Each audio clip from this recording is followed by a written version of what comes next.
Hi guys, Jordan from P&B Campers. Just going to do your handover video on your NuVenture Surf. So, starting with the bonnet, got the engine battery up here at the front. All your electric sort of fuses and relays and bits and pieces are just inside this box, and the actual engine's ECU control unit there is just there behind it. Air filter sits inside here.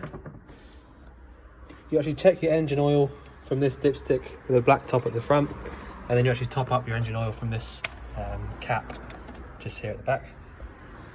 Power steering fluid goes in through this little reservoir at the front. Washer fluid, a blue top reservoir there as well. Coolant goes in through this left hand one there, and your brake fluid is attached to the servo down the back there. So yeah, that's all been checked over and sort of, you know, all done as part of the service. To actually release the bonnet is this red lever down here. Just pull that all the way and it'll open up. You've got, in the actual cab itself, you've got electric windows. So that's these two here, obviously left and right. You can lock and unlock the cab from inside by pressing that button there. You've got a electric adjusting left-hand mirror, so it's a bit confusing, but because you can only reach the right hand when you're driving, the right-hand mirror is manually adjusting, but the left-hand one you adjust by this little lever here. Hazard lights just there at the top. It's the original radio in here, so it's a single DIN Citroen or Peugeot radio. It's all works exactly how it should. The heater controls are all down here at the bottom, so you've got this, obviously you can choose where the actual air goes to, temperature of the air, and obviously whether it's recirculating on the left hand side or drawing in from outside. So you know, you can sort of go through and make sure you're happy with how it is. 5-speed manual gearbox, so reverse is down to the bottom right, so over here and down, and obviously first is top left, just all the way through like a normal gearbox. Handbrake just behind that there, and you have got a little fire extinguisher there as well in the cup holder, which really should be mounted up a little bit easier, or at least closer to the cooker at the back, but there you go. To turn on your lights, you literally turn the end of this stalk like that, so that's full beam or main beam, and then side lights, and then off. Indicators are also on the left hand stalk, and washers and wipers are on the right hand side. 44,000 miles, so that's all good. Yeah, okay, so I think that's about it really. This originally would have been a rear heated windscreen, heated window switch, but obviously that doesn't work because there's no original rear window, so that won't do anything at all. Right, so we carry on now. So we've got the toilet, the whole sort of toilet system, which is this part of the back here. At the top is your flush fluid section, so that's where you put in your pre-mixed pink and water. So your pink fluid mixed with some water, pour that in there. The reason you have to mix it is because it won't mix up inside there. You can't pour it in water and then the pink fluid, it won't mix together. So make sure that you pre-mix that.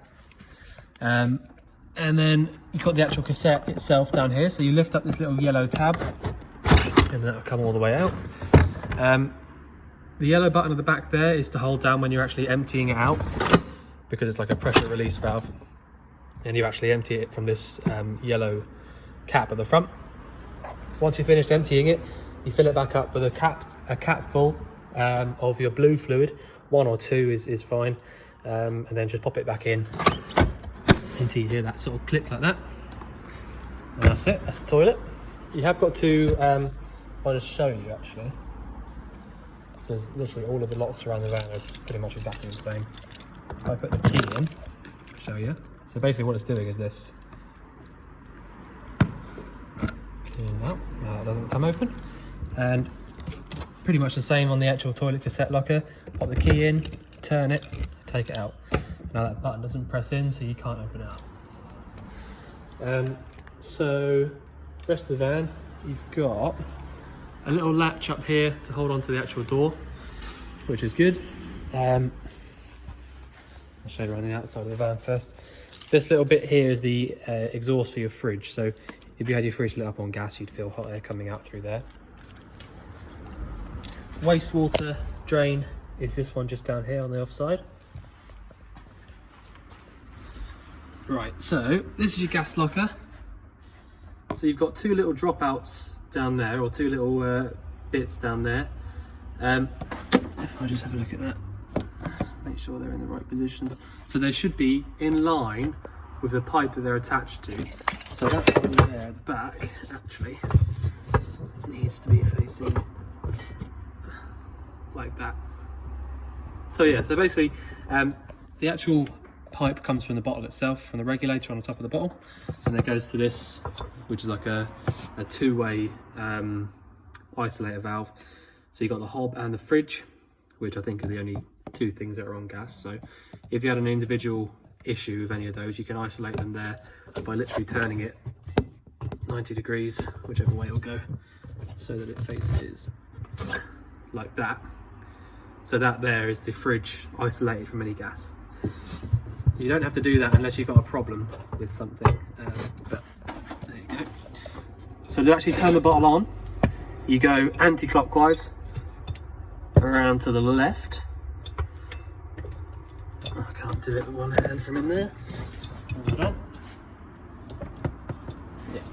So anti-clockwise round to the left like that to turn it on, and then clockwise all the way around to the right for off.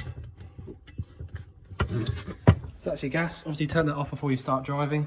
But yeah, that's the gas. The hookup is this one just down here. So if you had access to a hookup cable at home or at campsite, whatever, that's where you put your hookup cable into. Open it up like that. And that would basically give you access to using your 240 volt plug sockets, the fridge on mains, and obviously your battery charger will start charging your leisure battery up as well, automatically. Your diesel filling point, so you need your ignition key in there. Pop that in there like that, turn it, the whole thing comes out. That's it. So, and that's it for the outside of the van. I'll just hop inside now. So, it's all pretty straightforward in here, if I'm honest, but I'll just show you the first few bits and pieces. So you've basically got this up here is like a control panel, the whole thing here. So you've got your RCD and the MCBs at the top. Basically what it does is, if you had your hookup cable plugged in and you put a dodgy plug socket into one of your 3-pin sockets, this one here on the left would trip. Same goes for if you plug it in and nothing works. Just have a little look up here and make sure they're all in the up position. But that's all good. Charger supply. So basically, if you plug your hookup cable in, like I said, in the same way, and then try to do anything, basically, like if you notice that you plugged the hookup cable in and this little light here didn't go up to high, then it probably means that your charger supply is off. So it's as easy as that. It basically just means that your charger is working. So if it's off, it won't charge anything. If it's on, obviously it will. Battery selector, so you've got car, off, or van. If you have it on car, then all of the lights and everything in the van that you have on will be running off the engine battery. Now that's only really for like an emergency. If you've got no power in your leisure battery at all, you wouldn't normally do that, because obviously you might accidentally drain the engine battery down and then you won't be able to start the van. So make sure that you don't do that unless you're in an absolute emergency. Leave it on van if you are going to use it, or leave it in the off position if you're not going to use it at all. And then the pump switch at the bottom is off or on, because it's a submersible pump, so it works only via the basically it doesn't work under pressure. It works literally by a micro switch in the tap. So as soon as you turn the tap on, the pump will start, basically. But yeah, so that's about it really. I mean, the rest of it here is just fuses, so if you had an individual issue, you can check these if you want to, and just make sure that they're all correct and not broken. Little glass, sort of like tube fuses. Cooker, so you've got ignition here, and that's for your 2 burners at the top and the grill. left-hand burner, grill, right-hand burner. So that's where you can go off and just make sure you're doing the right one. And obviously, like I said, that'll only work when your electric's on up here. So just bear that in mind. The fridge, I'll just have to step out to show you that. So it works 3 ways. This button here basically turns the fridge on when your engine's running. So if you notice, it won't do anything at all when the engine's not running. So if I started it up and then turned that button on, or left it on even, as soon as you start the van up, this will light up red, and essentially that just starts cooling the fridge down via the 12 volt. If you had a hookup cable plugged into the van, you can use it by using this little dial at the back. And if you didn't have any of that, if you only had your gas on, you switch that button on there, which is your igniter, and then push this in and round, and it will light up.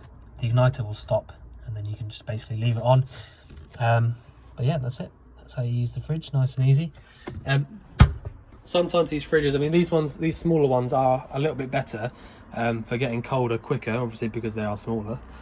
But sometimes you find that the 12 volt switch here, if you leave that on, it won't actually get the fridge cold on its own. You normally have to get the fridge cold first, you know, via the gas or the electric, just so to sort of point out. There you go. The rest of it's sort of lights and bits and pieces like that. I mean, you can go around and make sure that you, well, you know, choose your own lights, choose what you want to have on and don't want on. Down here is sort of the place that you would normally have a TV attached to, if you did want one. So I suppose the way to do that would be to open this little flap down and have the TV sat on here. But basically you've got a 12 volt point in the middle. So if you had a 12 volt telly, that's where that would power from. Aerial point just there, and a 240 volt point as well, just in case you have a 240 volt telly. But you know, again, that's all just personal preference. You don't have to use a telly. Seat belt's all fitted up there, so that's all underneath there, so you can have it, you know, sitting forwards if you want to.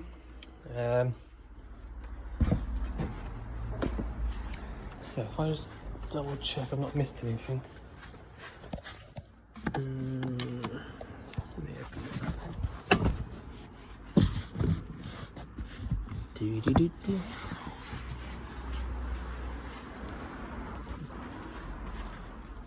So it's quite a nice little van actually, nice and simple.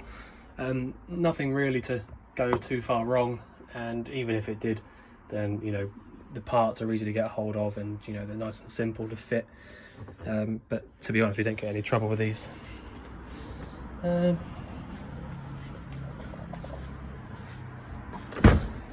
else have we got? Anything else?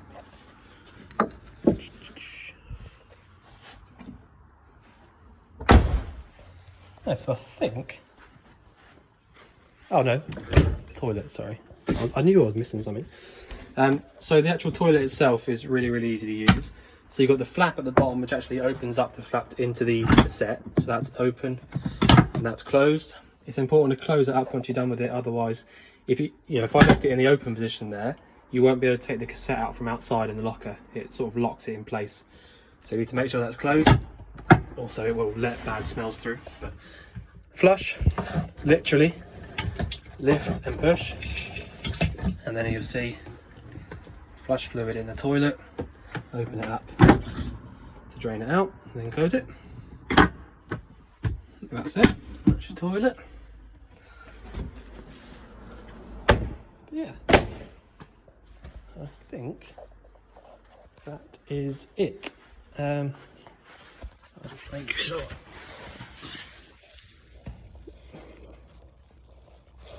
Yeah, so I don't think I missed anything out, but if you think I have, then obviously let us know, and I'll sort of try and work out what it is, see if we can get back to you with an answer. But otherwise, I look forward to seeing you soon to collect your van. Thanks very much.